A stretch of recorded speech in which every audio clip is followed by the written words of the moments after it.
ata kuya. Okay, May inuhuli, sinuntok. Sinuntok siya dyan, di ba yan? Ano ba yung ginawa ng hinuli nila? Ng bato? Hindi ko na ba po ata eh. Pero hindi ko po kailangan suntukin sa ano.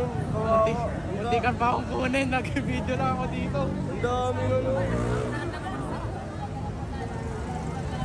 Nakuha na nila eh, sinuntok pa. Sinuntok. Ang dami na nila, dinumog na nila, sinuntok pa siya dyan.